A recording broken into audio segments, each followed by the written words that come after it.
Hello students, मेरा नाम अंशुल। स्वागत है आपका मेरे यूट्यूब चैनल और आज के एक नए लेक्चर में, जिसके अंदर हम शुरू करने वाले हैं क्लास 12th का रिप्रोडक्शन इन ह्यूमन बींग्स। इसके अंदर जितने भी टॉपिक्स होंगे, जो भी होगा इंपॉर्टेंट टॉपिक, जो भी जैसे आपके बोर्ड्स में आने वाले, सब कुछ हम कवर करने वाले हैं, कुछ भी छोड़ने वाले नहीं है। ठीक है, तो चलो शुरू करते हैं अपना chapter reproduction in human being. अब सबसे पहले इसमें एक टर्म आई है रिप्रोडक्शन, इसी का मतलब समझ लेंगे।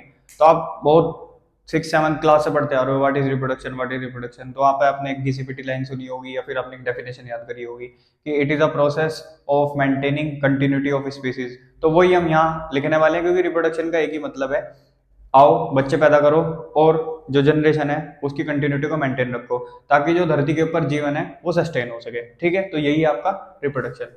तो पहले रिप्रोडक्शन के बारे में लिख लेंगे।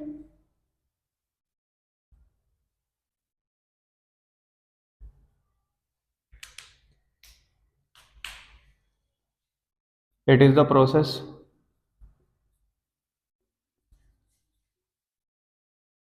of maintaining continuity generation continuity of generation to generation।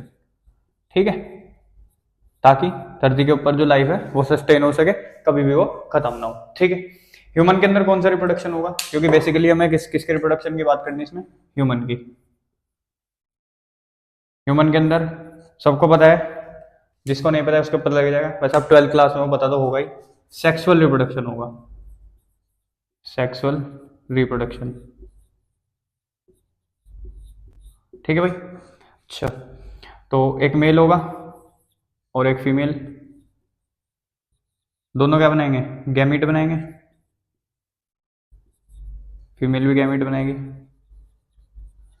Mail के गैमीट का नाम क्या होगा, स्पर्म, और फीमेल के गैमीट का नाम क्या होगा, ओवम। ठीक है, या ओवा, ये बोल सकते हो। ठीक। अच्छा, अब जो हमारे मतलब हम हैं, ह्यूमंस हैं या मैमल्स की बात कर लें, वो कैसे होंगे, वीवी पैरस एनिमल होंगे। वीवी पैरस होंगे। अब दो टर्म आपने सुनी होगी, जिसे नहीं क्लियर होगी वो भी समझ लेना। वीवी पैरस का मतलब होगा जो डायरेक्ट बच्चे देंगे, यानी यंग वंस को प्रोड्यूस करेंगे। और ओवी पैरस वो होंगे जो पहले अंडे देंगे और अंडे के अंदर एम्ब्रियोनिक डेवलपमेंट होगा, उसके बाद एग को हैच करके बच्चा बाहर निकलेगा, वो होगा आपका ओवी पैरस। अंडे देने वाले ओवी पैरस, और डायरेक्ट यंग वंस को ले करने वाले कौन से हो गए आपके, वीवी पैरस। तो लिख लेना, humans humans are viviparous because they give birth to young ones। ठीक है, अब इसके बाद देखेंगे कि प्रोसेस क्या क्या होंगे आपके रिप्रोडक्शन में, कैसे कैसे स्टेप वाइज चलेंगे, फटाफट से नोट करो। नेक्स्ट देखते हैं अपने प्रोसेस ऑफ रिप्रोडक्शन, क्या क्या आपके प्रोसेस होंगे। हेडिंग लगा लो, प्रोसेस ऑफ रिप्रोडक्शन।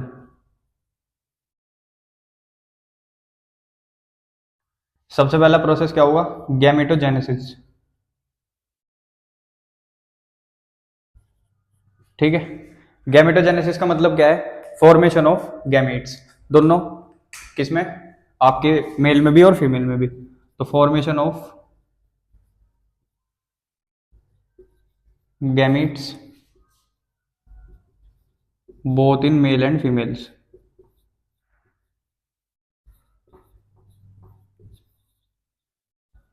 अगर बात करें मेल की, मेल के जो गैमीट बनेंगे उनका नाम होगा, मतलब उस प्रोसेस का नाम होगा स्पर्मेटोजेनेसिस। स्पर्मेटोजेनेसिस, यानी मेल के अंदर क्या चलेगी, स्पर्मेटोजेनेसिस, स्पर्म बनना। फीमेल के अंदर चलेगी oogenesis, यानी ओवम बनना। ठीक है, तो अगर स्पेसिफाई करना चाहो एग्जाम में तो कर सकते हो कि मेल के अंदर स्पर्मेटोजेनेसिस चलेगी और फीमेल के अंदर oogenesis चलेगी। ठीक है, नेक्स्ट है इंसेमिनेशन।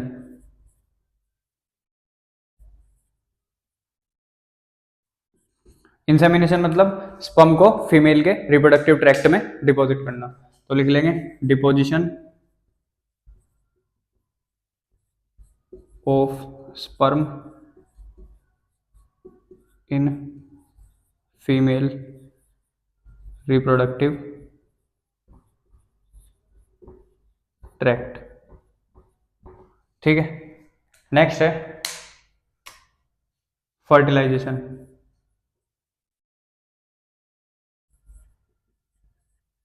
फर्टिलाइजेशन तो ज्यादातर को पता ही होगा, fusion of male and female gametes, fusion of male and female gametes to form zygote. ठीक है भाई, ये हो गया आपका fertilisation. Next implantation.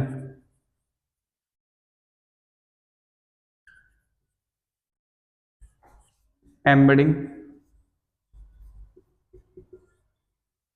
Of embryo in uterus. Uterus के अंदर एम्ब्रियो का एम्बेडिंग होना, उसे बोल देंगे हम इम्प्लांटेशन। पांचवा होगा आपका जेस्टेशन। जेस्टेशन यानी जितना भी आपका एम्ब्रियोनिक डेवलपमेंट होगा, जो पूरा 9 महीने का जो पीरियड होगा, उसे बोल देंगे हम जेस्टेशन। तो एम्ब्रियोनिक डेवलपमेंट पीरियड कितना होगा, 9 मंथ्स। ठीक है भाई, नेक्स्ट लास्ट पार्चुरेशन।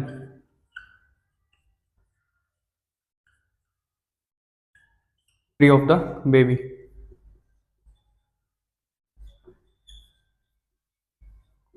ठीक है भाई, लास्ट में डिलीवरी, उसे हम बोल देंगे पार्चुरेशन। तो ये आपके 5 स्टेप होंगे। सबसे पहला गैमेटोजेनेसिस, जिसके अंदर क्या होगा, आपका गैमेट का फॉर्मेशन होगा मेल और फीमेल के अंदर। जो मेल के अंदर होगा वो होगा स्पर्मेटोजेनेसिस यानी स्पर्म बनना, फीमेल के अंदर होगा ओजेनेसिस यानी ओवम बनना। ठीक है, दूसरा स्टेप है आपका इंसेमिनेशन। दूसरा स्टेप है आपका इंसेमिनेशन, यानी कि जो मेल के जो वो है गैमीट है यानी स्पर्म्स है, उन्हें डिपॉजिट करना कहाँ पे, फीमेल के ट्रैक्ट में यानी वजाइना में क्या करना, डिपॉजिट करना। उसके बाद जब वो ओम तक पहुंच जाएंगे तो उन दोनों का क्या होगा, फर्टिलाइजेशन होगा। फर्टिलाइजेशन के बाद क्या बनेगा, जाइगोट। फिर जाइगोट डिवाइड करेगा, डिवाइड करके बना देगा एम्ब्रियो। उस एम्ब्रियो को यूट्रस के अंदर एम्बेडेड करना, यूट्रस के ऊपर लगाना जाके, मतलब उस प्रोसेस को हम बोल देंगे अपना इम्प्लांटेशन। फिर उसका पूरा का पूरा जो 9 मंथ का डेवलपमेंट होगा, उस पीरियड को हम बोल देंगे अपना जेस्टेशन पीरियड। और फिर लास्ट में जब 9 मंथ तक पूरा का पूरा जो आपका बेबी होगा डेवलप हो जाएगा, पूरा एम्ब्रियो डेवलप हो गया, उसके बाद जब उसकी डिलीवरी होगी तो उस पीरियड को बोल देंगे हम पार्चुरेशन। तो ये आपके 5 स्टेप होंगे। अब इसके बाद पढ़ेंगे मेल रिप्रोडक्टिव सिस्टम, फिर एक एक करके सारे स्टेप्स क्लियर करते जाएंगे। फटाफट नोट। चलो भाई, नेक्स्ट हेडिंग लगा लो, male reproductive system. Male reproductive system. ठीक है, सबसे पहले तो देख लेंगे कि मेल रिप्रोडक्टिव सिस्टम में होगा क्या क्या। तो प्राइमरी रिप्रोडक्टिव ऑर्गन होंगे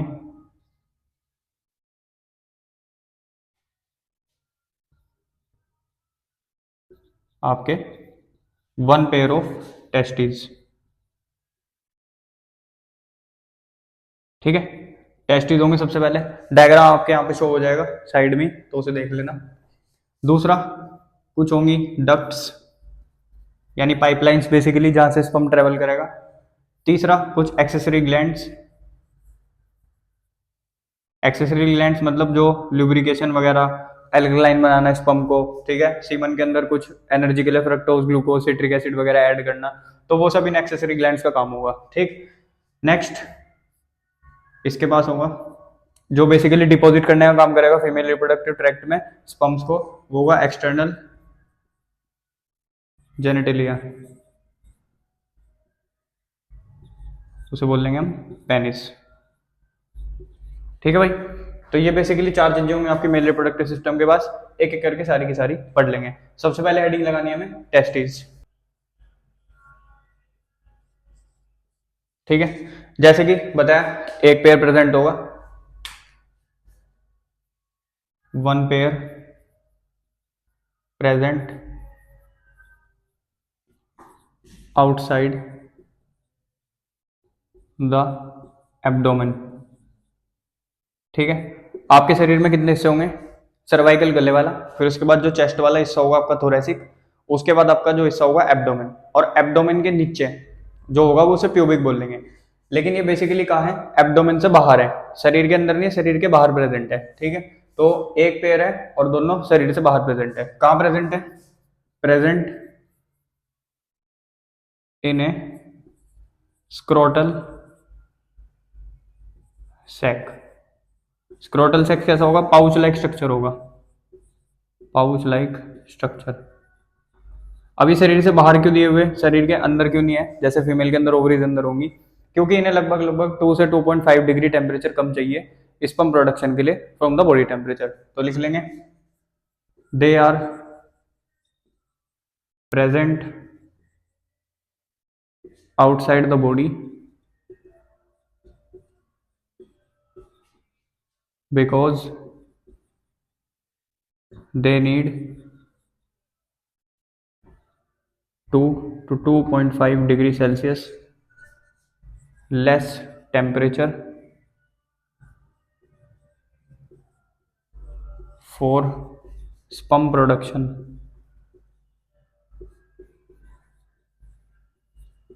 ठीक है भाई, तो शरीर से 2 से 2.5 डिग्री ने टेम्परेचर कम चाहिएगा, इसी वजह से शरीर से बाहर प्रेजेंट है। ठीक है, अच्छा ग्लैंड कैसी होगी?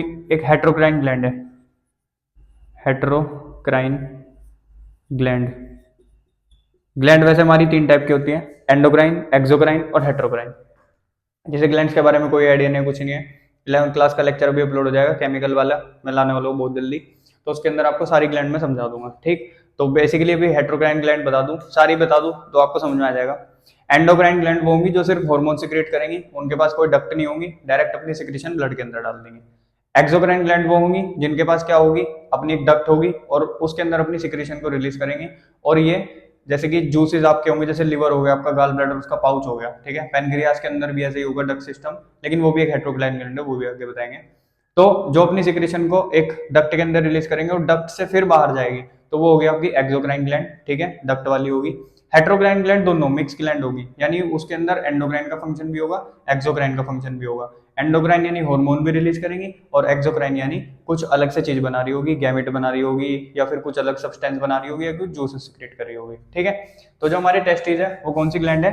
हेट्रोक्राइन ग्लैंड है। ठीक है, हेट्रोक्राइन ग्लैंड है तो इसका मतलब इसके पास एंडोक्राइन फंक्शन भी होगा और एक्सोक्राइन फंक्शन भी होगा। एंडोक्राइन फंक्शन क्या होगा? कौन सा हार्मोन सिक्रेट करेगी? टेस्टोस्टेरोन। ठीक है, ये तो होगा इसका endocrine function. Exocrine function gametes बनाएगी, गैमीट्स यानी स्पर्म्स। ठीक है भाई, तो ये थे आपके टेस्टिस के बारे में, इतना इनफ है, फटाफट नोट करो, फिर पढ़ेंगे अपना डक्ट सिस्टम। नेक्स्ट पढ़ते हैं अपना डक्ट सिस्टम।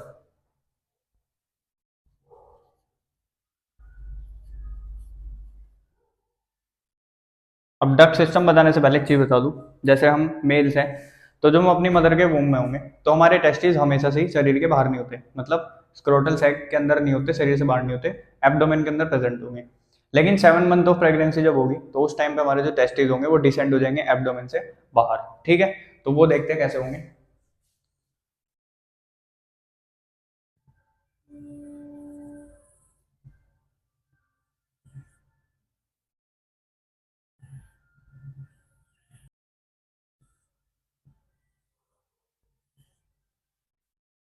तो ये टेस्टिस नीचे कैसे आएंगे? अभी बताया मैंने, कब? Descend at 7th month of pregnancy. ठीक है भाई, ये वाला हिस्सा कौन सा है? एब्डोमेन, और ये है स्क्रोटल सैक। तो स्क्रोटल सैक के अंदर कब आएंगे? 7th मंथ ऑफ प्रेगनेंसी में। किसी किसी के अंदर नहीं आ पाते तो उन्हें फिर बीमारी होता है, वो उनके लिए फिर क्या है, अपना डॉक्टर है ठीक करने के लिए। और ये जो आपको कैनाल दिख रही जहां से कोड्स आ रही, ये जो कैनाल है इसका नाम है इंग्विल कैनाल, इंग्विल कैनाल। इसके थ्रू ये टेस्टिस 7th मंथ में नीचे डिसेंड हो जाएंगे। और ये जो आपको कोड दिख रही, इस कोड का नाम है स्पर्मेटिक कोड। Spermatic code. इस कोड के अंदर सब कुछ है, ब्लड वेसल, ठीक है, आपकी नर्व्स, आपकी वास डिफरेंस और लिम्फेटिक सिस्टम। और इसे कंप्लीटली मिला के क्या बोल दिया हमने, स्पर्मेटिक कोड बोल दिया। ठीक है भाई, तो ये होगा आपका 7 मंथ के अंदर। याद रखना क्वेश्चन पूछते कि मतलब डिसेंट कब होगी टेस्टिस नीचे, तो वो होंगे 7 मंथ ऑफ प्रेगनेंसी में from the abdomen to the scrotal sac. फटाफट नोट करो, फिर इसके बाद पढ़ेंगे टेस्टिस का एक क्रॉस सेक्शन। चलो भाई, अब देख लेंगे टेस्टिस का एक छोटा सा क्रॉस सेक्शन।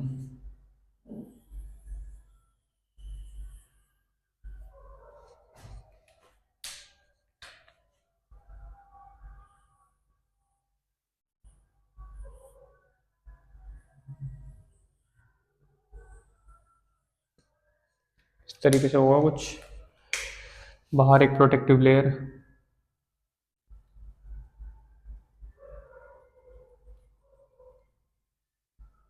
ये जो प्रोटेक्टिव लेयर है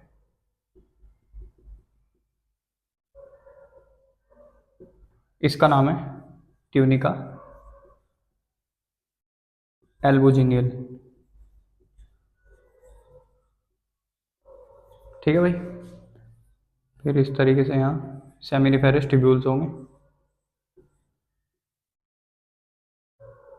ये आपके सेमिनिफेरस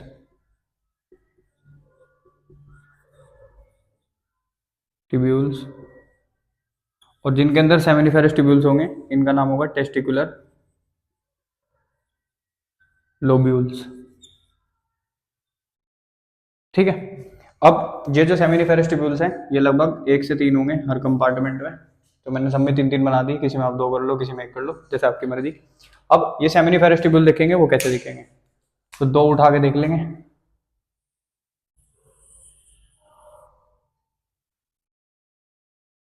ठीक, ये हो गया आपके सेमिनिफेरस ट्यूब्यूल, बीच में इनके कुछ सेल्स होंगे, ठीक है ना, अंदर भी कुछ सेल्स होंगे, ये हो गया आपकी जर्मिनल एपिथेलियम। जर्मिनल एपिथेलियम, यहीं से आपके स्पर्म्स बनेंगे, और इन्हें हम बोल देंगे जो सबसे पहले सेल्स होंगे स्पर्मेटोगोनियम। स्पर्मेटोगोनियम, ठीक है ना, किसे देख रहे हैं, सेमिनिफेरस ट्यूब्यूल्स को देख रहे हैं। ठीक, उसके बाद आपके बनेंगे यहाँ पे स्पर्मेटिड्स, यानी स्पर्मेटोगोनियम्स के बाद क्या बनेंगे, स्पर्मेटिड्स, सॉरी स्पर्मेटोसाइट, स्पर्मेटोसाइट्स। उसके बाद जब स्पर्म थोड़े से मैच्योर हो जाएंगे ये बन जाएंगे आपके स्पर्मेटिड्स, ये होंगे स्पर्मेटिड्स। और फिर लास्ट में जब मैच्योर स्पर्म बन जाएंगे पूरे, ये तो है ही आपके स्पर्म्स, ये हो गए स्पर्म्स। ठीक है भाई, अच्छा, साइड में होंगे कुछ सेल्स जिनका नाम होगा सर्टोली सेल्स, ऐसे कुछ सेल्स होंगे, इनका नाम होगा सर्टोली सेल्स। इन्हें के बारे में भी आगे पढ़ेंगे, सर्टोली सेल्स, या फिर दूसरा नाम है नर्स सेल्स। इनका काम होगा स्पर्म को नरिशमेंट प्रोवाइड करने का काम करना, और भी बाकी काम होगा। ठीक है, ये वाले जो सेल है इनका नाम है इंटेरिस्टियल सेल्स। ठीक है, या फिर दूसरा नाम होगा इनका लीडिंग सेल्स, लिखूं, यही लिख रहा, Leydig cells, Leydig cells. Function क्या होगा इनका, यहाँ लिख दे रहा, सिक्रीट एंड्रोजन। एंड्रोजन बेसिकली क्या है, मेल हार्मोन है, मतलब जो हार्मोन्स होंगे उन्हें एंड्रोजन बोल देंगे, सेक्स हार्मोन्स को, तो हमारा कौन सा है, टेस्टोस्टेरोन। ठीक है भाई, तो ये हो गया आपका पूरा का पूरा एक टेस्टिस का ओवरव्यू, क्रॉस व्यू जो आपने देख लिया। तो सबसे पहले जो लेयर होगी ट्यूनिका अल्बुजिनियल, ये कैसी लेयर है? प्रोटेक्टिव लेयर है, प्रोटेक्टिव लेयर, टेस्टिस को बचा के रखने का काम करेगी। फिर इसके अंदर प्रेजेंट है क्या? Testicular lobules. टेस्टिकुलर लोब्यूल्स के अंदर क्या है? Seminiferous tubule. टेस्टिकुलर लोब्यूल के अंदर 1 से 3 सेमिनिफेरस ट्यूब्यूल होंगे। उन सेमिनिफेरस ट्यूब्यूल को फिर हमने और जूम करके देख लिया, वहां पे देखा कि क्या प्रेजेंट होगी? Germinal epithelium. जर्मिनल एपिथेलियम से क्या बनेंगे? स्पर्मेटोगोनियम, उससे बनेंगे स्पर्मेटोसाइट, फिर बनेंगे आपके मैच्योर हो गए स्पर्मेटिड्स, फिर बनेंगे आपके स्पर्म, और उसके अंदर होंगे सर्टोली सेल जो कि नर सेल होंगे, एक तरीके से नरिश करने का काम करेंगे स्पर्म को, डेवलपिंग स्पर्म को, आगे बढ़ेंगे कैसे होंगे, ठीक है। और इनके बीच में कुछ प्रेजेंट होंगे इंटरस्टिशियल सेल या फिर लीडिंग सेल जिन्हें बोल देंगे। इनका काम होगा एंड्रोजन सिक्रेट करना, यानी हमारा मेल हार्मोन सिक्रेट करना, जिसका नाम होगा टेस्टोस्टेरोन, ठीक है, जो कि डेवलपमेंट में मदद करेगा। फटाफट नोट करो, इसके बाद पढ़ेंगे सर्टोली सेल के बारे में। चलो अब पढ़ेंगे सर्टोली सेल या फिर अपना नर सेल। सर्टोली सेल्स या फिर नर सेल्स, ठीक है। अच्छा, पहला पॉइंट तो मैंने बता दिया था आपको, नरिशमेंट करने का काम करेंगे स्पर्म का, तो दे नरिश डेवलपिंग स्पर्म्स, दे नरिश डेवलपिंग स्पर्म्स, ठीक है भाई। दूसरा काम क्या होगा इनका? दूसरा काम होगा दे destroy torn part of sperm, sorry torn, Tom नहीं हो, torn part of sperm. Destroy की जगह लिख सकते हो फेगोसाइटोसिस। बेसिकली जो डिस्ट्रॉयड पार्ट होगा स्पर्म का, खराब पार्ट होगा, टॉर्न मतलब फटा कटा फटा जो भी स्पर्म होगा, उसे क्या कर देंगे? डिस्ट्रॉय कर देंगे। दूसरा इनका काम है ब्लड टेस्टिस बैरियर बनाना, blood testis barrier formation, blood testis barrier formation करना, ठीक। तो ये हो गया आपकी ब्लड वेसल, जैसे ब्लड ब्रेन बैरियर बनेगा ऐसे ही भी बनेगा, ये होगी आपकी ब्लड वेसल, ठीक है ना। फिर नीचे आएंगे सर्टोली सेल्स,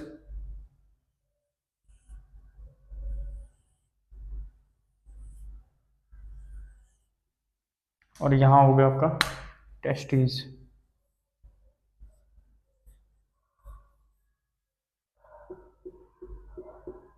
स्पर्म्स। तो ब्लड डायरेक्ट कांटेक्ट में नहीं आने का, ये जो बैरियर बना ये हो गया आपके सर्टोली सेल। तो ये जो बैरियर बना ये कौन सा बैरियर है? आपका ब्लड टेस्टिस बैरियर, ठीक है भाई। अच्छा, और क्या? ये सिक्रीट करेगा ABP, secrete ABP, androgen binding protein, ठीक है। और ये सिक्रीट करेगा एंटी मुलेरिन फैक्टर, एंटी मुलेरिन फैक्टर। इसका काम क्या होगा? मेल के अंदर फीमेल की डक्ट ना डेवलप हो जाए, उसे इनहिबिट करेगा। तो inhibit development of female duct, ठीक है। तो फीमेल की डक्ट हमारे अंदर डेवलप ना हो जाए, वो उसका किसका काम है? एंटी मुलेरिन फैक्टर सिक्रेट करेगा, इनहिबिन हार्मोन। आगे बढ़ेंगे, इनहिबिन हार्मोन, ठीक है भाई। चलो, ये तो था सब कुछ आपका सर्टोली सेल के बारे में, फटाफट नोट करो। तो डक्स देख लेंगे एक बार कौन कौन सी होगी। एक तो होगी रेटिटेस्टिस, एक होगी वासा फ्रेंसिया,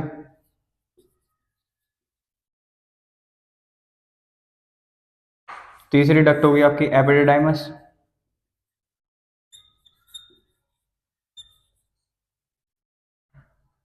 ठीक है। चौथी होगी वास डिफरेंस, ठीक है। पांचवी होगी इजैकुलेटेड डक्ट,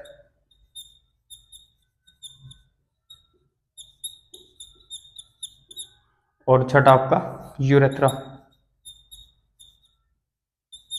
ठीक है, तो ये होंगी आपकी सारी की सारी डक्ट, यानी बेसिकली जहां से स्पर्म हो के जाएगा। तो इसी से हम अपना पैसेज भी लिख लेंगे। पैसेज ऑफ स्पर्म क्या होगा? पैसेज ऑफ स्पर्म, यानी स्पर्म कहां कहां से हो के जाएगा। तो सबसे पहले कहां होगा स्पर्म? स्पर्म होगा टेस्टिकुलर लोब्यूल्स में। टेस्टिकुलर लोब्यूल्स, टेस्टिकुलर लोब्यूल से पहले आप सेमिनिफेरस ट्यूब्यूल भी लिख सकते हो, कोई दिक्कत नहीं है। टेस्टिकुलर लोब्यूल से जाएगा रेटी टेस्टिस में। ठीक है, रेटी टेस्टिस के बाद वास इफरेंसिया,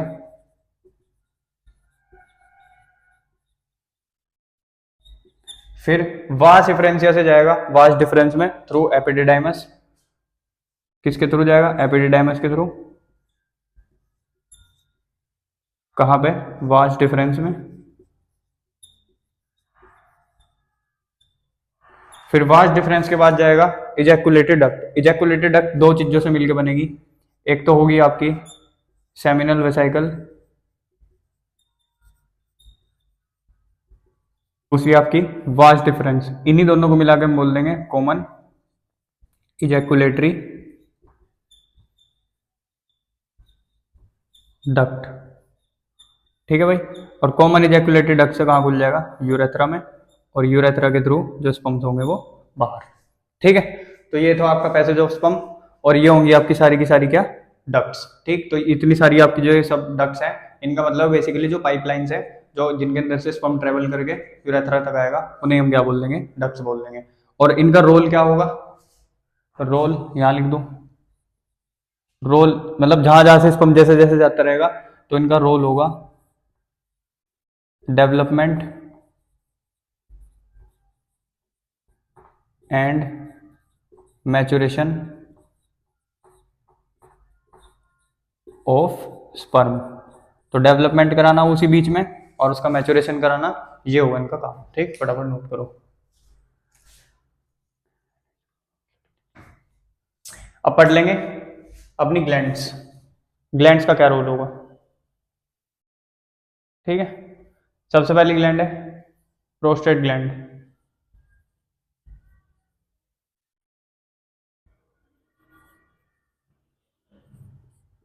तो जो प्रोस्टेट ग्लैंड होगी, जो मिल्कीनेस होगी हमारे स्पर्म के अंदर, यानी जो अपने सीमन होगा उसे प्रोवाइड करेगी। तो प्रोवाइड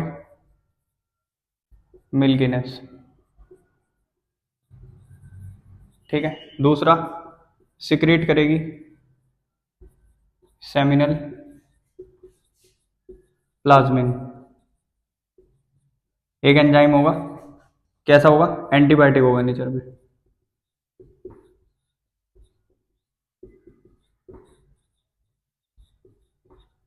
ठीक है, एक एंजाइम होगा। अच्छा, उसके बाद आपकी दूसरी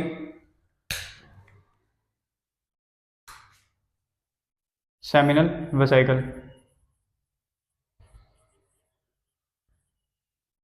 सेमिनल वेसाइकल भी एक ग्लैंड ही है। ठीक है ना, उसे डक्ट में लिखा तो इसका मतलब ये नहीं कि वो डक्ट है वो भी एक ग्लैंड ही, बस वो डक्ट के अंदर इंक्लूडेड है। तो एक पेयर में प्रेजेंट होगी, यानी दो होंगी। क्या करेगी? एल्कलाइन बनाएगी स्पर्म को। मेक लिख लेना इससे पहले, make alkaline, make sperm alkaline. क्योंकि जो वजाइना की पीएच होगी वो कैसी होगी? एसिडिक होगी, तो वहां जाके स्पर्म मर सकते हैं। तो इसी वजह से एल्कलाइन बना के भेजना पड़ेगा। एसिड और बेस की रिएक्शन क्या हो जाएगी अपनी? न्यूट्रल। एल्कलाइन का मतलब बेसिक, जिसे नहीं पता। और ऐड करेगी ये क्या क्या? एक तो सिट्रिक एसिड, इनोसिटोल, शुगर है, केमिस्ट्री पढ़ रहे होंगे, और अपना फ्रक्टोज एनर्जी के लिए। ठीक है भाई, ये सब चीजें एनर्जी के लिए। लास्ट आपकी bulbourethral gland, bulbourethral gland, या फिर इसका दूसरा नाम है काउपियर्स ग्लैंड।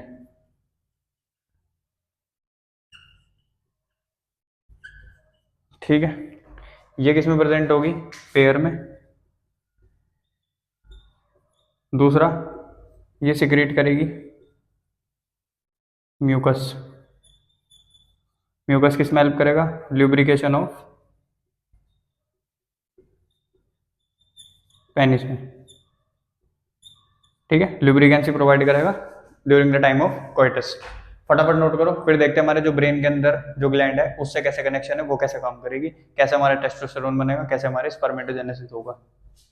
नेक्स्ट अपना, ये भी एक तरह की ग्लैंड ही है, बस ये हमारे ब्रेन से कंट्रोल होगी। कैसे कैसे होगी, तो हमारे ब्रेन में ग्लैंड होगी जिसका नाम होगा हाइपोथैलेमस, सुना भी होगा आपने, हाइपोथैलेमस। ठीक है भाई, हाइपोथैलेमस रिलीज करेगी जीएनआरएच। जीएनआरएच जिसे नहीं पता, नहीं सुना आज तक, लिख लेना, gonadotropin releasing hormone.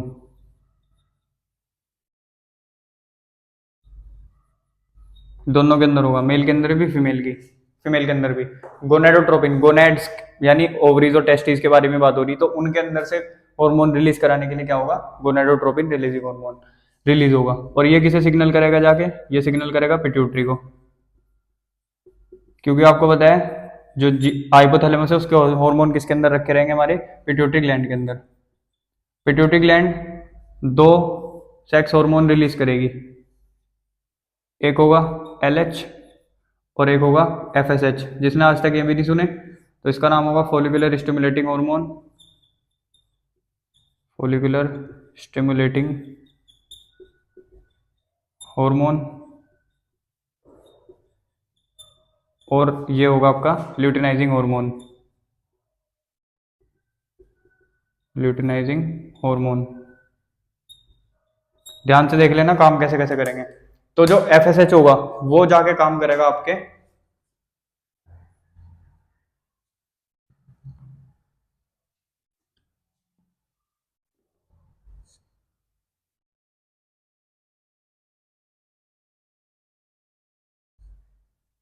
Sertoli cells के ऊपर,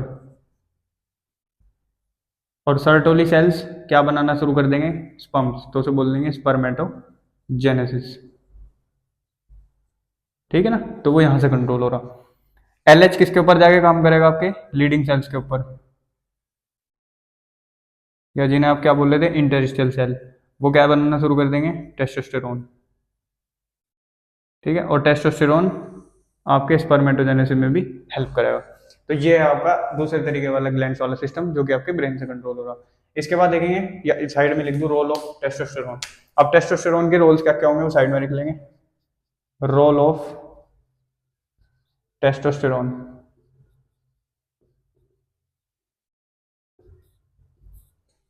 सबसे पहला role, it control secondary sexual character in males. यानी मेल्स को कैसे अंदर से फीलिंग आई कि भाई मैं मेल हूँ, ठीक है, मुझे कैसे पता लग रहा है मैं आदमी हूँ, तो वो जो अंदर से फीलिंग आ रही, वो जो मेल वाली फीलिंग आ रही, सेकेंडरी सेक्सुअल कैरेक्टर मुझे फील हो रहा अपना, तो वो किसकी वजह से हो रहा, टेस्टोस्टेरोन की वजह से। दूसरा, development of reproductive organ, testis का डेवलपमेंट, पेनिस का डेवलपमेंट, डक्ट का, सारी ग्लैंड्स का, वो भी कौन कराएगा, टेस्टोस्टेरोन। दूसरा, लड़कों की आवाज थोड़ी भारी होगी तो डीप वॉइस वो भी कराने में ये काम करेगा, क्योंकि हमारा जो लैरिंक्स होगा वो ब्रेक हो जाएगा, हमारे जो वोकल कॉर्ड्स होंगे ब्रेक हो जाएंगे, जिसकी वजह से हमारी थोड़ी आवाज कैसी होगी, डीप होगी, भारी होगी। दूसरा, मुस्टैच, ठीक है, यानी मूछ और बियर्ड, दाढ़ी। एक्सिलरी हेयर, आर्मपिट्स में, ठीक है, प्यूबिक हेयर, और roughness in skin.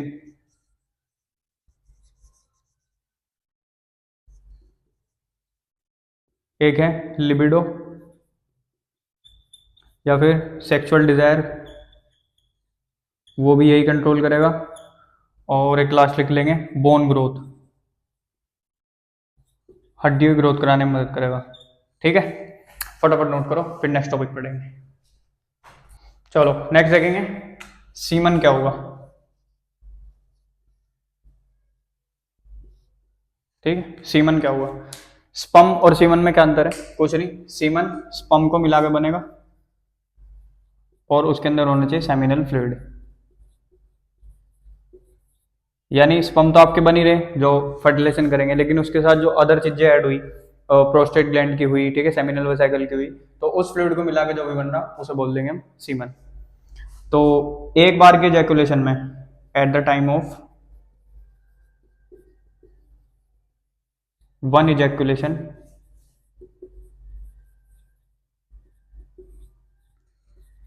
3 to 5 ml semen is released। तो एक इजैकुलेशन में 3 से 5 ml आपका सीमन रिलीज होगा। ठीक है, उसके अंदर लगभग लगभग 300 मिलियन स्पर्म्स होंगे, 300 मिलियन स्पर्म्स। और उन 300 मिलियन स्पर्म्स के अंदर 60% तो होने चाहिए हेल्दी स्पर्म और 40% स्पर्म होने चाहिए वाइग्रस मोटिलिटी वाले। वाइग्रस मतलब बहुत ज्यादा तेज भागने वाले। अगर किसी मेल के अंदर ये दोनों रिक्वायरमेंट पूरी हो रही, 60% हेल्दी स्पर्म, थोड़ा बहुत ऊपर नीचे चले जाएगा 2%, और 40% वाइग्रस मोटिलिटी, वाइग्रस मतलब फास्ट, तो वो मेल फर्टाइल है। अगर उस मेल के अंदर ये रिक्वायरमेंट नहीं हो रही, किसी के अंदर 30% हेल्दी है, 10% वाइग्रस मोटिलिटी वाले, तो वो रिप्रोड्यूस नहीं कर सकता, मतलब एक तरीके से वो इनफर्टाइल होगा। तो एक हेल्दी मेल जो होगा उसके अंदर ये होने चाहिए दोनों कैपेबिलिटी फॉर रिप्रोडक्शन। ठीक है, तभी वो एक फर्टाइल मेल बोला जाएगा। नेक्स्ट आपका पेनिस, यही हेडिंग बना दो, पेनिस। डायग्राम बना लेंगे पहले।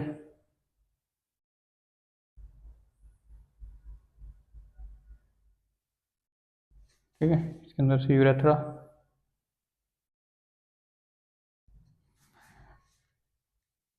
उसके ऊपर फोर स्किन होगी इस तरीके से। ठीक है, तो पेनिस क्या है, एक्सटर्नल जेनेटिलिया है, एक्सटर्नल जेनेटिलिया। क्या किस में मदद करेगा, deposition of sperm into female reproductive tract. ठीक है, हेल्प करेगा स्पर्म को फीमेल रिप्रोडक्टिव ट्रैक्ट में डिपॉजिट करने के लिए। अभी जो रेड कलर की दिख रही खाल, इसे बोल लेंगे हम फोर स्किन। ठीक है, ये होगा यूरेथ्रा, ये होगा ग्लांस पेनिस, और ये जो ओपनिंग है जहां से स्पर्म बाहर आएंगे ये होगा यूरेथ्रल मीटस। ठीक है भाई, ये हो गया आपका पेनिस। फटाफट नोट करो, इसके बाद पढ़ते हैं अपना इंपॉर्टेंट टॉपिक जो भी होगा स्पर्मेटोजेनेसिस, स्पर्म बनेंगे कैसे। पढ़ते हैं स्पर्मेटोजेनेसिस, जो कि आपका इंपॉर्टेंट टॉपिक है और बोर्ड्स में भी पूछा जाएगा। तो प्यूबर्टी के टाइम पे क्या थे, स्पर्मेटोगोनियम, ये होंगे स्पर्मेटोगोनियम।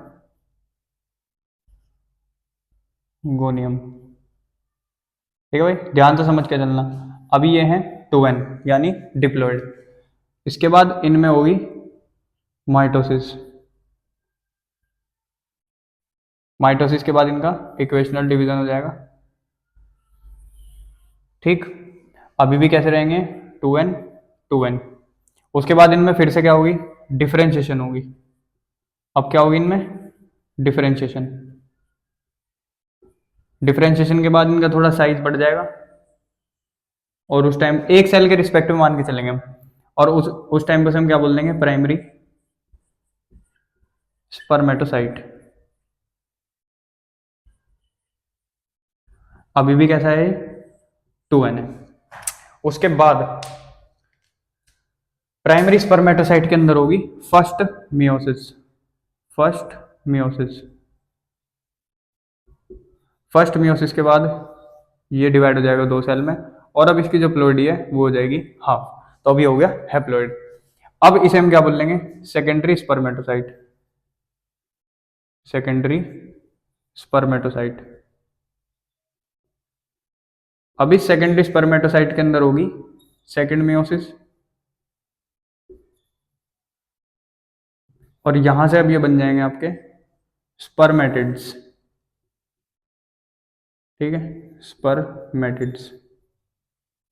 साइड में देख लेना, इन स्पर्मेटिड्स के अंदर होगी अब डिफरेंशिएशन दूसरी, और इस डिफरेंशिएशन से बन जाएंगे अब ये स्पर्म, ठीक है। और ये जो आपके स्पर्म्स बने, ये स्पर्म बनेंगे with the help of Sertoli cell. तो किसकी मदद से बनेंगे, with the help of Sertoli cell, ठीक है ना। और सर्टोली सेल की हेल्प से क्या बनना, स्पर्म्स बनना, इसे बोल देंगे हम स्पर्मियोजेनेसिस, स्पर्मियोजेनेसिस। क्या मतलब है, formation of sperm from spermatids with the help of Sertoli cells is known as spermiogenesis. यहां से भी क्वेश्चन बनता है। अच्छा, ये तो हो गया आपका पूरा का पूरा स्पर्मेटोजेनेसिस, इजी है।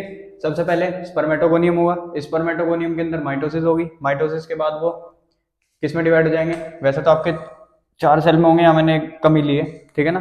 वो डिवाइड हो जाएंगे इक्वली, उनके अंदर क्रोमोसोम मटेरियल भी इक्वल होगा, और उनका जितना भी सेल है वो इक्वली डिवाइड करेगा।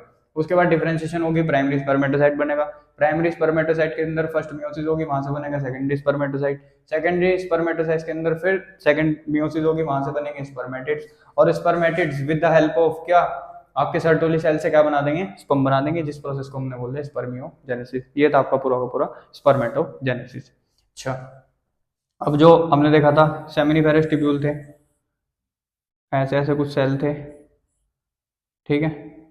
इनसे बन गए हमारे स्पर्मेटोसाइट, इन स्पर्मेटोसाइट से बने हमारे स्पर्मेटिड्स, और स्पर्मेटिड से बन गए हमारे लास्ट में स्पर्म। अब ये जो स्पर्म है, फुल मैच्योरेशन इनका कब हुआ, ये जो आपके साइड में सर्टोली सेल थे, इन सर्टोली सेल्स के साथ इनका हेड अटैच रहेगा, ठीक है, स्पर्म्स का हेड इस तरीके से अटैच रहेगा, जब तक ये मैच्योर नहीं होने के तब तक इनका हेड अटैच रहेगा। और ये जो जितना भी हिस्सा इसके आसपास सारा बचा हुआ, इसे बोल देंगे हम ल्यूमेन। तो जब इनका हेड डिटैच होगा यहां से और ये ल्यूमेन में आएंगे, यानी detachment of sperm head from Sertoli cells and come in lumen is known as spermiation. ये भी इंपॉर्टेंट है, ठीक है ना, स्टार मार्क कर लेना। तो स्पर्मियोजेनेसिस और स्पर्मिएशन में कंफ्यूज मत होना। स्पर्मिएशन का मतलब है कि उनका हेड डिटैच होना और वो ल्यूमेन में आएंगे, स्पर्मिएशन। और with the help of Sertoli cell differentiation करके स्पर्मेटिड से स्पर्म बनाने, उसका मतलब है स्पर्मियोजेनेसिस, ठीक है भाई। तो ये आपकी होगी पूरी स्पर्मेटोजेनेसिस कंप्लीट। इसके बाद हम स्पर्म का डायग्राम देखेंगे, जो कि आपका आज का लास्ट टॉपिक होगा। तो इसे नोट कर लेना, इसकी थ्योरी खुद से बना लेना, एनसीईआरटी जरूर पढ़ना, फटाफट नोट करो। नेक्स्ट देख लेंगे अपना स्पर्म का डायग्राम।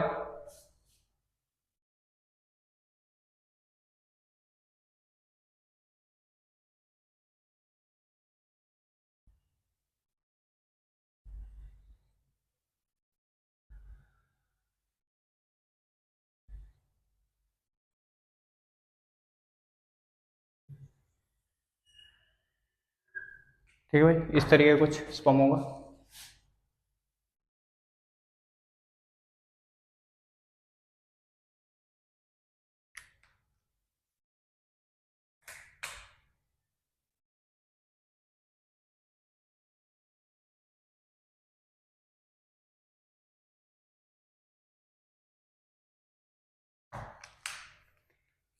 ऊपर होगा हेड,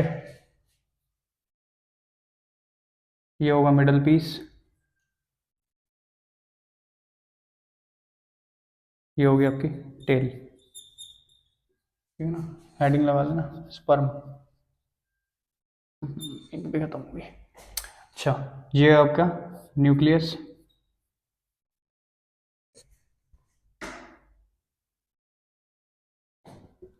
और इसके चारों तरफ यहाँ साइटोप्लाज्म, ठीक है ना। ऊपर की तरफ एक चीज प्रेजेंट होगी यहाँ पे,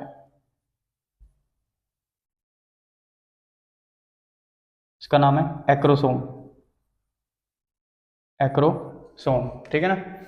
और यहाँ पे दो टिब्यू वो होंगे सेंट्रियोल, इधर वाले को बोल लेंगे प्रोक्सिमल सेंट्रियोल,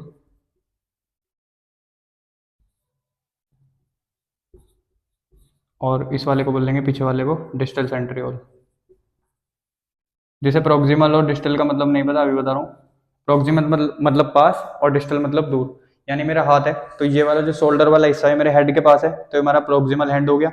और ये वाला जो हाथ है वो मेरा दूर है, मतलब जो फिंगर्स वगैरह, तो ये मेरा डिस्टल हैंड हो गया। तो जो हेड के पास है वो प्रोक्सिमल सेंट्रियोल, और जो हेड से दूर है थोड़ा वो डिस्टल सेंट्रियोल, ठीक है। नेक्स्ट आपका माइटोकॉन्ड्रिया, ये जो रेड रेड कलर के स्ट्रक्चर दिख रहे हैं माइटोकॉन्ड्रिया, और ये देख रहे होंगे स्पाइरली अरेंज्ड है, इस स्ट्रक्चर को बोल देंगे हम नेबेंकन, नेबेंकन, ठीक है। Spirally arranged mitochondria, spirally arranged mitochondria, ठीक है भाई।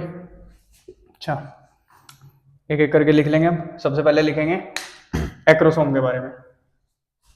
तो एक्रोसोम होंगे क्या क्या? Acrosome is group of Golgi bodies and hydrolytic enzymes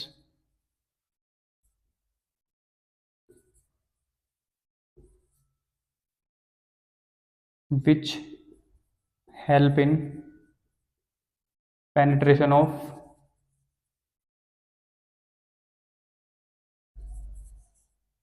female gamete, यानी ओवम।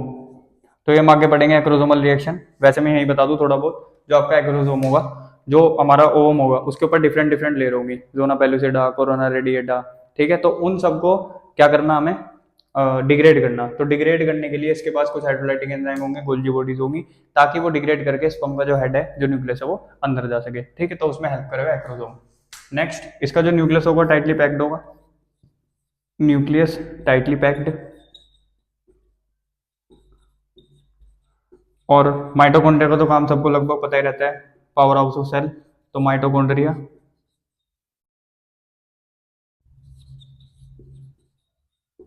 Provide energy,